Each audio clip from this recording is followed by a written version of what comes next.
سرکار دو عالم علیہ السلام فرماتے بندہ زبان سے بھلائی کا ایک کلمہ نکالتا ہے حالانکہ وہ اس کی قدر و قیمت نہیں جانتا، تو اس کے باعث اللہ عز و جل قیامت تک اپنی رضامندی لکھ دیتا ہے۔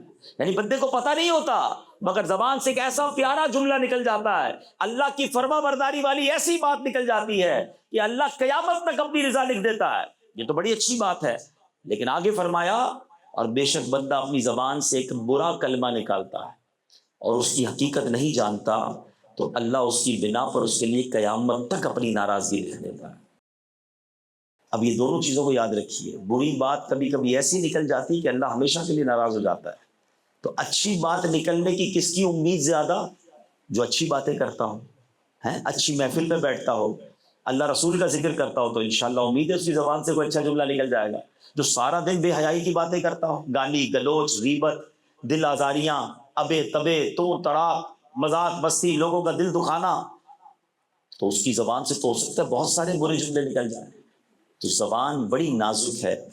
نبی پاک علیہ الصلوۃ والسلام فرماتے ابن آدم کی اکثر خطائیں اس کی زبان سے سرزد ہوتی۔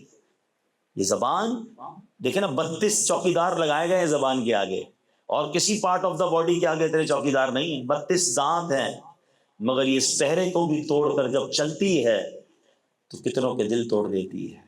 نافرمانی اس کے ذریعے ہو جاتی ہے۔ احتیاط، وہ کہتے ہیں نا، آپ نے دعوت اسلامی کے ماحول میں مدنی چل پر ایک نعرہ سنا ہوگا، پہلے تو لو بعد میں بولو۔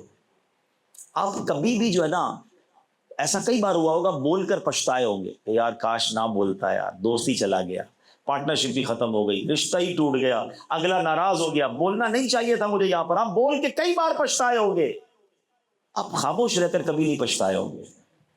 کہتے ہیں نا، ایک چپ 100 سخ، مگر چپ ہے ہی نہیں۔ ہم تو کہتے ہیں میں تو جواب دوں گا، میں تو بتاؤں گا میں کون ہوں، اور اتنا بولتے ہیں کہ نہ جانے کیا کیا بول جاتے ہیں۔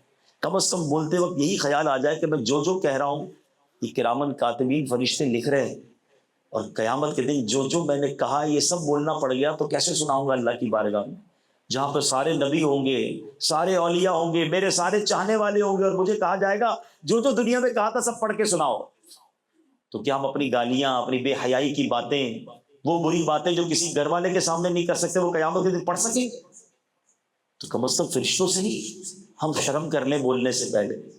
اللہ کے نبی علیہ الصلوۃ والسلام فرماتے ہیں جب آدمی صبح کرتا ہے تو جسم کے سارے اعضاء، all part of the body, زبان سے کچھ کہتے ہیں اے زبان تو ہمارے معاملے میں اللہ سے ڈر، کیونکہ ہم تیرے تابع ہیں، تیرے ساتھ ہیں اور تجھے فالو کرتے ہیں۔ اگر تو سیدھی رہی تو ہم سیدھے رہیں گے، اگر تو ٹیڑھی ہو گئی تو ہم بھی ٹیڑھے ہو جائیں گے۔